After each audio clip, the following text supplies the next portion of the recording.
Daily. Taste the Daily. Kashibugga ఆలయంలో జరిగిన ఘటనపై దిగ్భ్రాంతి వ్యక్తం చేశారు దేవాదాయ శాఖ మంత్రి ఆనం రామనారాయణ రెడ్డి. ఈ టెంపుల్ పూర్తిగా ప్రైవేటు వ్యక్తుల ఆధీనంలో నడుస్తోందని, ప్రభుత్వానికి ఎటువంటి సంబంధం లేదన్నారు. సుమారు 2,000 మంది మాత్రమే పట్టే ఈ దేవస్థానానికి ఒక్కసారిగా 25,000 మంది భక్తులు రావడంతో ఈ ఘటన చోటు చేసుకుందని తెలిపారు. ఈ ఘటనపై బాధ్యులైన వారిపై తక్షణ చర్యలు తీసుకుంటామన్నారు. ఇలాంటి ఘటనలు పునరావృతం కాకుండా చర్యలు తీసుకుంటామన్నారు మంత్రి ఆనం రామనారాయణ రెడ్డి.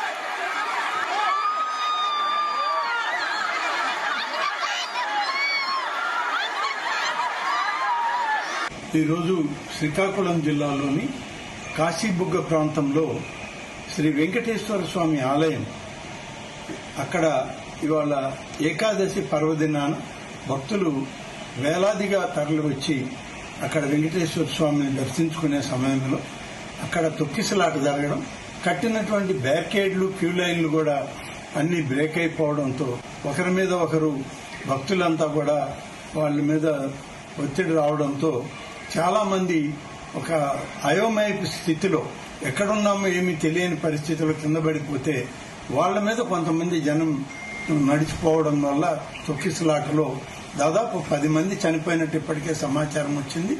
మేము అన్ని వివరాలు కూడా ఇప్పటికే మా వ్యవసాయ శాఖ మంత్రి సోదరులు అచ్చెన్నాయుడు గారు, సోదరి శాసనసభ్యురాలు గౌతు శిరీష గారు అక్కడికే వెంటనే వెళ్లడం జరిగింది. అన్ని కూడా పరిశీలిస్తా ఉన్నారు.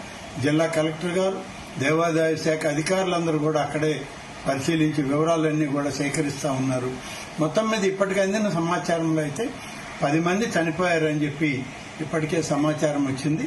గౌరవ ముఖ్యమంత్రి గారు కూడా వీటి మీద స్పందించి ఆదేశాలు ఇవ్వడం జరిగింది. మొత్తం మీద ఈ ఆలయం అనేటువంటిది ఇది ప్రభుత్వ ఆధీనంలో ఉన్నటువంటి ఆలయం కాదు. ఒక ప్రైవేటు వ్యక్తి తన సొంత నిధులతో నిర్మాణం చేసిన ఆలయం. దీని వివరాలు కూడా సరిగా ప్రభుత్వం దగ్గర లేవు. దేవాదాయ శాఖ కానీ ఇతర జిల్లా అధికారులకు కూడా ఆ నిర్మాణం చేసిన వ్యక్తి ఈ ఆలయ వివరాలు ఇవ్వకుండా ఇవాళ ఏకాదశి పర్వదినాన దాన్ని ప్రారంభించుకుని ఎక్కువ మంది భక్తులు రావడం జరిగింది. ఆ ఆలయ పరిధి కేవలం 2-3 వేలు మాత్రమే సరిపోయేటువంటి ఆలయం. కానీ ఈరోజు ఈ ఏకాదశి కారణం కార్తీక మాసం వల్ల దాదాపు 25,000 మంది పైన జనాభా వచ్చారని, అందులో సరైన క్యూ లైన్ లేకపోవడంలో తొక్కిసలాట జరిగిందని ఇప్పటి వరకు మాకు అందుతున్న సమాచారం. కానీ ఏదేమైనా అంతమంది భక్తులు చనిపోవడం అనేటువంటిది చాలా బాధాకరం. వారి కుటుంబ సభ్యులకి రాష్ట్ర ప్రభుత్వం తరఫున, దేవాదాయ శాఖ తరఫున వారికి ప్రగాఢమైన సానుభూతిని తెలియజేస్తూ ఇప్పటికే క్షతగాత్రులైన వాళ్ళందరినీ కూడా అన్ని ఆసుపత్రులకు తీసుకెళ్లి వాళ్ళకి కావలసినటువంటి మెరుగైన వైద్యం అందించాలని, మరి ఎటువంటి ఎక్కువ మంది ఇంకా దానిలో ఇబ్బంది పడకూడదని చెప్పి అధికారులకు ఇప్పటికే ఆదేశాలు ఇచ్చాం.